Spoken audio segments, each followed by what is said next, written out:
En esta cápsula hablaré sobre la existencia humana, la cual siempre nos remite a algo distinto de ella misma, a algo o a alguien, es decir, o bien a un sentido que hay que realizar, o bien a la existencia de un prójimo con el que uno se encuentra.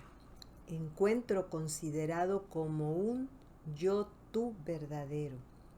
Ahondando un poco, para una mejor comprensión de la fortaleza interna espiritual que posibilita la autotrascendencia, es necesario hablar sobre cómo el hombre, en el encuentro de sentido o del prójimo, se hace un ser humano de verdad. Solo se es totalmente uno mismo cuando nos consagramos a una tarea, cuando uno es capaz de pasarse por alto, olvidándose de sí mismo al servir a un asunto o amar a otra persona. Un ejemplo para la mejor comprensión de lo que se explica es el ojo humano, el cual solo puede cumplir su función de ver el mundo en la medida en que no se ve a sí mismo, puesto que el ojo ve algo de sí mismo solo cuando está enfermo. El ojo, cuando tiene una catarata, ve una nube, o cuando tiene un glaucoma, ve los colores del arco iris alrededor de las luces. Es entonces cuando el ojo está viendo algo de sí mismo, está percibiendo su propia enfermedad, pero también, en igual medida, se ve disminuida su capacidad visual. Viktor Frankl, 1997. Con este ejemplo, la logoterapia nos lleva a entender que como ser físico, el hombre está preocupado por la conservación y la salud de su cuerpo reguladas por las necesidades de sueño, comida, bebida, sexualidad y movimiento. Y como ser psíquico, el hombre está preocupado por el mantenimiento de sus fuerzas vitales y el bienestar en su propio cuerpo. Es decir, el hombre tiende a los sentimientos agradables y la liberación de la tensión conforme las disposiciones de su personalidad.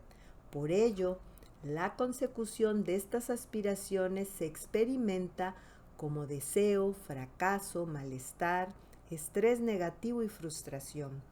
Por otro lado, está el ser espiritual, la persona, el ser humano que se preocupa y ocupa en el sentido y el valor de su vida por temas como la fuerza ética, la moral, la fe, el amor personal, los valores, la justicia, la misericordia, la libertad, la responsabilidad, entre otras muchas circunstancias que nos interpelan para dar una respuesta ante ellas.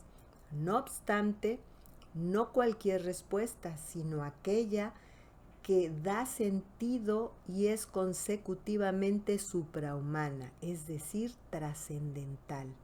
Por lo tanto, es esencial para esta antropología que el hombre se descubra a sí mismo como el timonel del barco psicofísico. En otras palabras, un ser humano a cargo de la dimensión personal existencial de su yo más íntimo, por lo que, para lograrlo, se encuentra con la tarea de servirse de la dimensión corporal anímica y enfrentarse a ella. Esto significa que el hombre es capaz de tomar cierta distancia de sí mismo, autodistanciamiento, tema que he abordado ya en otra cápsula de sentido. Distancia que le permite relacionarse consigo mismo y seguir una conducta con respecto a sí mismo.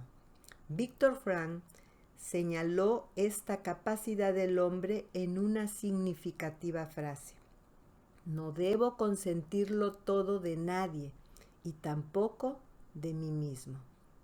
Resumiendo, cuando una persona puede adoptar una posición frente a sí mismo, reflexionar sobre sí mismo y tomar cierta distancia con respecto a sí mismo y a sus sentimientos tales como el miedo o la depresión, el espíritu se libera de las tenazas determinantes de lo físico y lo psíquico.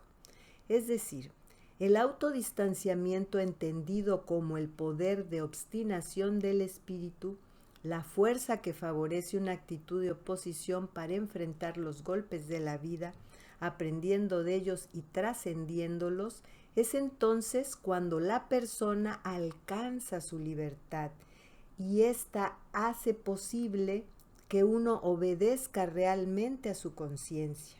Es entonces que se trasciende.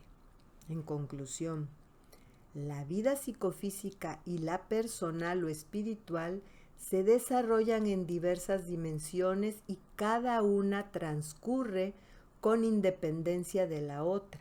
Por ello, es que algo agradable no es necesariamente correcto y algo valioso no siempre es agradable.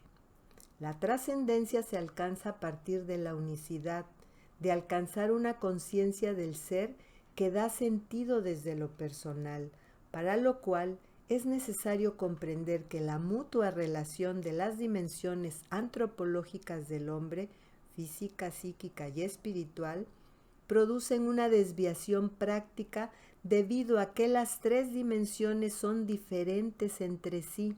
Por lo tanto, no es posible inferir a partir de una de ellas nada de las otras dos.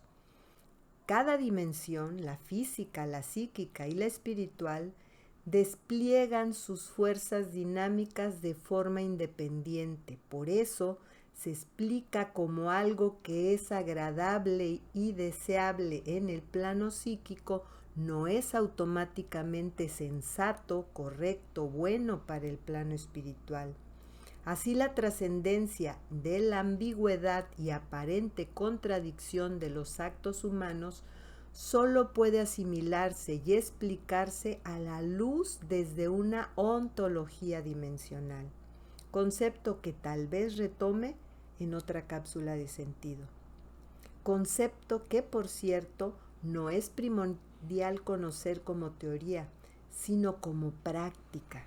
Y esto es comprender la trascendencia, el ir más allá de lo psicofísico, desplegando la fuerza personal, la dimensión espiritual fundamentalmente humana, gratuita y al alcance de todos. Autorrealízate.